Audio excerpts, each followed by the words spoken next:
بسم اللہ الرحمن الرحیم۔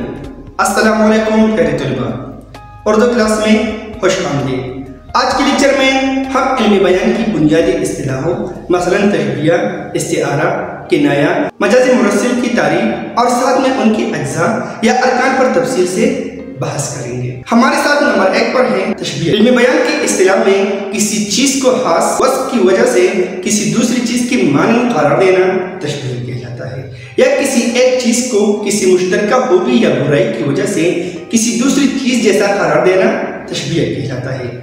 تشبیہ کے 5 ارکان یا اجزاء ہیں۔ نمبر 1 ہے مشبہ، نمبر 2 ہے مشبہ بہ، نمبر 3 ہے وجہ شبہ، نمبر 4 ہے غرض تشبیہ، نمبر 5 ہے حرف تشبیہ۔ چلو آؤ وائٹ بورڈ پر تشبیہ کی تعریف اور ارکان یا اجزاء کے بارے میں تفصیل سے لکھتے ہیں۔ تشبیہ علم بیان کی اصطلاح میں کسی چیز کو خاص وصف کی وجہ سے کسی دوسری چیز کی مانند قرار دینا تشبیہ کہلاتا ہے، یا کسی چیز کو کسی مشترکہ خوبی یا برائی کی وجہ سے کسی دوسری چیز جیسا قرار دینا تشبیہ کہلاتا ہے۔ جب ایک چیز کو دوسری چیز سے تشبیہ دی جائے تو دونوں میں کسی مشترک وصف کا پایا جانا ضروری ہے۔ دوسرا یہ کہ جس چیز سے تشبیہ دی جائے اس میں یہ خوبی یا وصف زیادہ ہو۔ تشبیہ کی مثالیں: نمبر 1 ہے پانی برف کی طرح ٹھنڈا ہے، نمبر 2 ہے سہیل شیر کی مانند دلیر ہے۔ اب ان مثالوں پر ہم تشبیہ کے ارکان کی وضاحت کریں گے۔ تشبیہ کے 5 ارکان ہیں۔ تشبیہ کے ارکان: نمبر 1 ہے مشبہ، نمبر 2 ہے مشبہ بہ، نمبر 3 ہے وجہ شبہ، نمبر 4 ہے غرض تشبیہ، نمبر 5 ہے حرف تشبیہ۔ نمبر 1 ہے مشبہ، جس چیز کو دوسری چیز جیسا کہا جائے، جیسے کہ پانی، سہیل۔ نمبر 2 ہے مشبہ بہ، جس چیز سے تشبیہ دی جائے، جیسے کہ برف، شیر۔ نمبر 3 ہے وجہ شبہ، وہ مشترک صفت جس کی وجہ سے ایک چیز کو دوسری چیز جیسا کہا جاتا ہے، جیسے کہ ٹھنڈک، بہادر۔ نمبر 4 ہے غرض تشبیہ، جس مقصد کے لیے تشبیہ دی جاتی ہے، جیسے کہ ٹھنڈا پن ظاہر کرنا، بہادری کا اظہار۔ نمبر 5 ہے حرف تشبیہ، وہ الفاظ یا حروف جو تشبیہ دینے کے لیے استعمال ہوتے ہیں، مثلا طرح، معنی، جیسا، جیسی، سا وغیرہ۔ 2 نمبر پر ہے استعارہ۔ استعارہ کی لفظی معنی ادار لینے کے ہے۔ علم بیان کی اصطلاح میں جب ہم کسی چیز کے معنی مستعار یعنی ادار لے کر دوسری چیز کے لیے استعمال کرتے ہیں تو اسے استعارہ کہتے ہیں، یا کسی ایک چیز کو کسی مشترکہ خوبی یا نقص کی وجہ سے بعینہ دوسری چیز قرار دے دینا استعارہ کہلاتا ہے۔ استعارہ کے 3 ارکان یا اجزاء ہیں۔ نمبر 1 ہے مستعارہ، نمبر 2 ہے مستعار منہ، نمبر 3 ہے وجہ جامع۔ اب میں ان کی وضاحت وائٹ بورڈ پر لکھوں گا، تو چلو آؤ شروع کرتے ہیں۔ استعارہ کی تعریف لکھتے ہیں اور ان کے اجزاء کے بارے میں پڑھتے ہیں۔ استعارہ کے لفظی معنی ادار لینے کے ہیں۔ علم بیان کی اصطلاح میں جب ہم کسی چیز کے معنی مستعار یعنی ادار لے کر دوسری چیز کے لیے استعمال کرتے ہیں تو اسے استعارہ کہتے ہیں، یا کسی ایک چیز کو کسی مشترکہ خوبی، برائی یا نقص کی وجہ سے بعینہ دوسری چیز قرار دینا استعارہ کہلاتا ہے، جیسے کہ بہادر کو شیر، بزدل کو گیدڑ، شریر لڑکی کو شیطان کہنا۔ استعارہ کی مثال: نمبر 1 ماں نے کہا میرا چاند اسکول سے آ گیا ہے، نمبر 2 ہے باپ نے کہا میرا بیٹا رستم ہے، نمبر 3 ہے کس شیر کی آمد ہے کیرن کام کر رہا ہے۔ ان جملوں میں بچی کو چاند، بیٹی کو رستم اور بہادر انسان کو شیر کہا گیا ہے، یعنی چاند، رستم اور شیر کے الفاظ مستعار لے کر بچی، بیٹی اور انسان کے لیے استعمال کی گئی ہے۔ ارکان استعارہ: استعارہ کے 3 ارکان ہیں۔ نمبر 1 ہے مستعارہ، نمبر 2 ہے مستعار منہ، نمبر 3 ہے وجہ جامع۔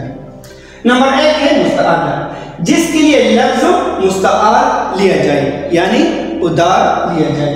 اوپر کی مثالوں میں بچہ، بیٹا اور بہادر انسان مستعار ہے۔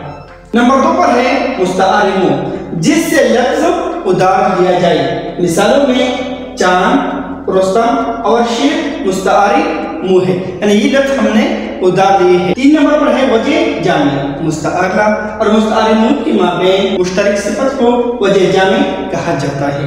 اوپر کی مثالوں میں خوبصورتی اور بہادری وجہ جامع ہے۔ مستعارہ اور مستعار منہ میں تشبیہ کا تعلق ہوتا ہے۔ استعارے میں مستعارہ حقیقی نہیں بلکہ مجازی معنی دیتا ہے۔ 3 نمبر پر ہے کنایا۔ کنایا کی لفظی معنی چھپی ہوئی بات کرنے کے ہے۔ اصطلاح میں کنایا ایسے لفظ یا لفظوں کی مجموعے کو کہا جاتا ہے جو مجازی یا غیر حقیقی معنوں کے لیے استعمال کیے جائے۔ کنایا کی مجازی معنی لفظی معنی سے کچھ نہ کچھ تعلق رکھتے ہیں، مگر یہ تعلق تشبیہ کا نہیں ہوتا۔ اب میں وائٹ بورڈ پر کنایا کی تعریف اور کچھ مثالیں دے کر مزید وضاحت کروں گا، اور آپ اسے اچھی طرح ذہن نشین کیجیے۔ چلو آپ شروع کرتے ہیں۔ کنایا کی لفظی معنی چھپی ہوئی بات کرنے کے ہے۔ اصطلاح میں کنایا ایسے لفظ یا لفظوں کے مجموعے کو کہا جاتا ہے جو مجازی یا غیر حقیقی معنوں کے لیے استعمال کیے جائے۔ کنایا کی مجازی معنی لفظی معنی سے کچھ نہ کچھ تعلق رکھتے ہیں، مگر یہ تعلق تشبیہ کا نہیں ہوتا۔ کنایا کی چند مثالیں۔ نمبر 1 ہے اس کو کالے نے کاٹا۔ کالا یہ سانپ کا کنایا ہے، یعنی اشارہ ہے۔ 2 نمبر پر ہے بیٹے کو عرصے بعد دے کر ماں کا کلیجہ ٹھنڈا ہوا۔ کلیجہ ٹھنڈا ہونا یہ کنایا ہے خوشی اور راحت کے لیے۔ 3 نمبر پر ہے اپنے سفید بالوں کا کچھ خیال کرو۔ سفید بال یہاں بڑھاپے کے لیے کنایا ہے، یعنی اشارہ ہے۔ 4 نمبر پر ہے جب سے چولہا ٹھنڈا ہوا کسی رشتہ دار نے خبر نہ لی۔ چولہا ٹھنڈا ہونا غربت کے لیے کنایا ہے، یعنی اشارہ ہے۔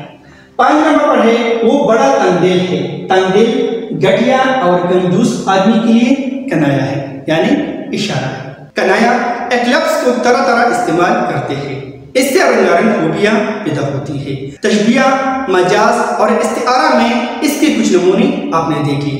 لفظ کے استعمال کا ایک اور رخ دیکھیے۔ شتر بے مہار، زبان دراز، بیہودہ باتیں کرنے والا۔ پیٹ کا ہلکا، راز کی بات کہہ دینے والا۔ مذکورہ بالا کلمات کنایا ہے۔ شتر بے مہار اور پیٹ کا ہلکا۔ شتر بے مہار کا معنی ہے وہ اونٹ جس کی نکیل نہ ہو۔ دوسرے مرکب کا معنی پتلے اور ہلکے پیٹ والا آدمی۔ لیکن جب ان کلمات سے ایسی معنی مراد لی جائے جو ان کے اصلی معنوں کے لیے لازمی یا صفاتی ہے تو اس لفظ یا کلمے یا مرکب کو کنایا کہیں گے۔ جب اون کی نکیل نہ ہوگی تو لازماً وہ بالعلاقہ کرے گا۔ ہلکے پیٹ کی لازمی صفت یہ ہوگی کہ کوئی چیز اس میں نہ ٹھہرے گی۔ علمی بیان کی یہ بہت اچھی صفت ہے جس سے بیان میں لطف پیدا ہوتا ہے اور بات واضح طور پر بیان بھی نہیں ہوتی۔ کنایا کی معنی اشارے سے بات کہنا، اور کنایا کی تعریف ہے کسی لفظ سے ایسی بات مراد لینا جو اس کے معنوں کو لازم ہو۔ 4 نمبر پر ہے مجازی مرسل، وہ لفظ جس کی مجازی معنی مراد ہو مگر حقیقی اور مرادی معنوں میں تشبیہ کا تعلق نہ ہو۔ لفظ جب پہلے معنوں میں استعمال ہو تو یہ استعمال حقیقت کہلاتا ہے، اور جب دوسرے معنوں میں استعمال ہو تو مجاز ہو۔ یا عام الفاظوں میں اگر کسی لفظ کو حقیقی معنی کی بجائے غیر حقیقی یا مرادی معنوں میں استعمال کیا جائے اور حقیقی و مجازی معنوں میں تشبیہ کا تعلق نہ ہو مگر کوئی تعلق ضرور ہو، اسے مجازی مرسل کہا جاتا ہے۔ مجازی مرسل کی 5 صورتیں ہیں۔ نمبر 1 ہے جز کہہ کر کل مراد لینا۔ نمبر 2 ہے کل کہہ کر جز مراد لینا۔ نمبر 3 ہے مضروب کہہ کر ضرب مراد لینا۔ نمبر 4 ہے سبب کہہ کر مسبب یعنی نتیجہ مراد لینا۔ نمبر 5 ہے مسبب یعنی نتیجہ کہہ کر سبب وجہ مراد لینا۔ اب باری باری ان کی وضاحت وائٹ بورڈ پر لکھیں گے، تو چلو آؤ شروع کرتے ہیں۔ مجازی مرسل، وہ لفظ جس کی مجازی معنی مراد ہو مگر حقیقی اور مرادی معنوں میں تشبیہ کا تعلق نہ ہو۔ لفظ جب پہلے معنوں میں استعمال ہو تو یہ استعمال حقیقت کہلاتا ہے، اور جب دوسرے معنوں میں استعمال ہو تو مجاز ہو۔ یا اگر کسی لفظ کو حقیقی یا مرادی معنوں میں استعمال کیا جائے اور حقیقی و مجازی معنوں میں تشبیہ کا تعلق نہ ہو مگر کوئی تعلق ضرور ہو اسے مجازی مرسل کہا جاتا ہے۔ مجازی مرسل کی صورتیں، مجازی مرسل کی 5 صورتیں ہیں۔ نمبر 1 ہے جز کہہ کر کل مراد لینا۔ مثال کے طور پر اس نے کانوں میں انگلیاں دے دی، یہاں انگلیاں مجازی مرسل ہیں کیونکہ کانوں میں پوری یا انگلی کا کچھ حصہ دیا جاتا ہے، پوری انگلی نہیں دی جاتی۔ 2 نمبر پر ہے کل کہہ کر جز مراد لینا۔ مثال کے طور پر میں پاکستان میں رہتا ہوں، یہاں پاکستان مجازی مرسل ہے کیونکہ میرا گھر پاکستان کی کسی ایک شہر کی کسی ایک محلے میں ہے، پوری پاکستان میں نہیں۔ 3 نمبر پر ہے مضروب کہہ کر ضرب مراد لینا۔ مثال کے طور پر چائے چولی پر دری ہے، چائے چولی پر نہیں دری جاتی بلکہ پتیلی یا دیگچی دری جاتی ہے جس میں چائے بنتی ہے۔ 4 نمبر پر ہے سبب کہہ کر مسبب نتیجہ مراد لینا۔ مثال کے طور پر آج بادل خوب برسا، بادل نہیں برستا بلکہ بارش برستی ہے، بادل سبب ہے اور بارش مسبب۔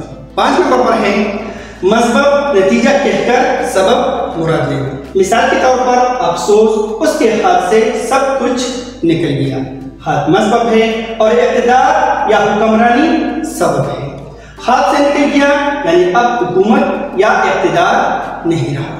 مجازی مرسل حقیقی اور مرادی معنوں میں۔ مثال کے طور پر نمبر 1 یونین کی صدارت تک اس کا ہاتھ نہیں پہنچتا۔ 2 نمبر ہم آپ کی چشم عنایت کے محتاج ہیں۔ 3 نمبر ایک گلاس ہمیں بھی دیجیے۔ اب ہم ان جملوں میں دیکھیں گے کہ کون سی حقیقی معنی ہے اور کون سی مجازی معنی ہے، یعنی جس طرح ہم نے تعریف میں بتایا تھا کہ پہلی معنی حقیقی ہوتا ہے اور دوسرا مجازی ہوتا ہے۔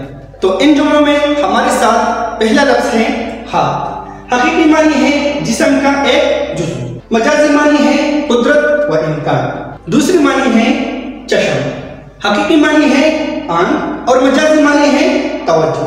تیسرا لفظ ہے گلاس، حقیقی معنی ہے ایک برتن کا نام اور مجازی معنی ہے پانی۔ کلمات کا یہ استعمال مجازی مرسل ہے۔ یہ تھی علم بیان کی چند بنیادی اصطلاحیں، یعنی تشبیہ، استعارہ، کنایہ، مجازی مرسل۔ امید رکھتا ہوں کہ یہ ویڈیو یعنی یہ لیکچر آپ کے لیے کارآمد ہوگا۔ اگر آپ کا کوئی سوال ہے تو آپ مجھ سے کمنٹس میں پوچھ سکتے ہیں، میں کوشش کروں گا کہ آپ کے سوال کا جواب ضرور دوں گا۔ ملتے ہیں ایک نئی ویڈیو کے ساتھ، تب تک کے لیے خدا حافظ، اللہ نگہبان۔